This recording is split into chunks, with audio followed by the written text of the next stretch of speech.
AP ప్రభుత్వం కీలక నిర్ణయం తీసుకుంది. రాష్ట్రంలో ఉండే కరువు పరిస్థితులపై కేంద్ర బృందానికి నివేదిక అందించింది.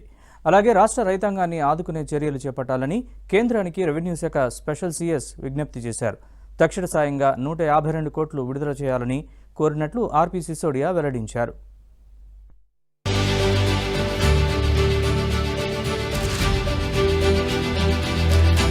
ఏపీ 5 జిల్లాల్లోని 54 మండలాల్లో ఏర్పడ్డ కరువు పరిస్థితిపై అంచనాను కేంద్ర బృందానికి రెవెన్యూ శాఖ స్పెషల్ సీఎస్ ఆర్పీ సిసోడియా వివరించారు. తాడేపల్లిలోని విపత్తు నివారణ శాఖ కార్యాలయంలో కేంద్ర బృందంతో ప్రత్యేకంగా భేటీ అయ్యారు.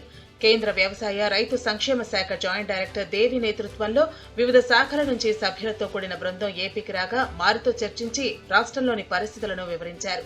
కరువు పరిస్థితులు ఏర్పడడానికి గల కారణాలను కూడా పవర్ పాయింట్ ప్రెజెంటేషన్ ద్వారా తెలియజేశారు. వారు కూడా పూర్తిస్థాయి నివేదికను కేంద్రానికి అందిస్తామని హామీ ఇచ్చారని సిసోడియా వెల్లడించారు.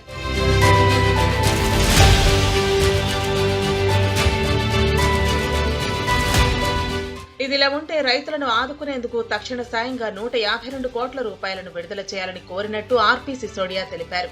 వ్యవసాయ శాఖకు 90.62 కోట్లు, గ్రామీణ నీటిపారుదల శాఖలో జరిగిన నష్టానికి 78 లక్షలు, అర్బన్ వాటర్ సప్లైకి 4.89 కోట్లు, పశుసంవర్ధక శాఖకు 55.47 కోట్లు చొప్పున తక్షణ సాయం చేయాలని కోరారు.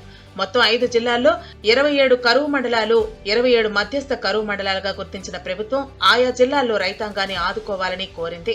అన్నమయ్య జిల్లాలో 19, చిత్తూరులో 16, శ్రీ సత్యసాయిలో 10, అనంతపురంలో 7, కర్నూలులో 2 మండలాలను కరువు పీడిత మండలాలుగా ఏపీ ప్రభుత్వం ఇప్పటికే ప్రకటించింది. మరోవైపు రాష్ట్ర ప్రభుత్వం కూడా కరువు నివారణ చర్యలను చేపట్టింది. 16.67 కోట్ల వ్యయంతో 1,00,000 మంది రైతులకు 80% సబ్సిడీపై విత్తనాలు అందించారు.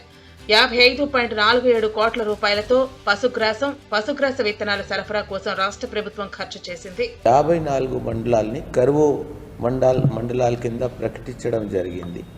కరువు మండలాల్లో రైతులకి సబ్సిడీ మీద విత్తనాలు, ఇన్పుట్ సబ్సిడీ, అక్కడ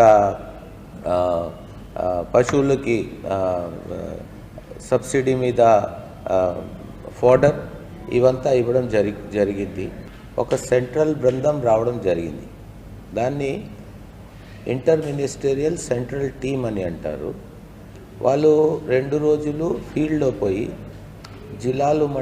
అఫెక్టెడ్ మండలాలు సందర్శించి ఫైనల్గా విజయవాడ ఈరోజు రావడం జరిగింది. ఆ కరువు పరిస్థితులు నిజమే అని తెలుసుకున్నారు. తిరిగిపోయి గవర్నమెంట్ ఇండియాకి వారు రిపోర్ట్ ఇవ్వడం జరుగుతుంది. దాన్ని బట్టి గవర్నమెంట్ ఇండియా స్టేట్ గవర్నమెంట్కి ఈ కరువు మీద ఎంత సాయం చేయాలనేది నిర్ణయానికి వస్తారు. సో ఇది ఈరోజు జరిగిన మీటింగ్ తాలూకా ఇంపార్టెంట్ పాయింట్స్. కరువు మండలాలుగా ఉన్న 54 మండలాల్లో నష్టం అంచనాలు వేసి వీలైనంత త్వరగా కేంద్రానికి పంపాలని రాష్ట్ర అధికారులు కోరారు.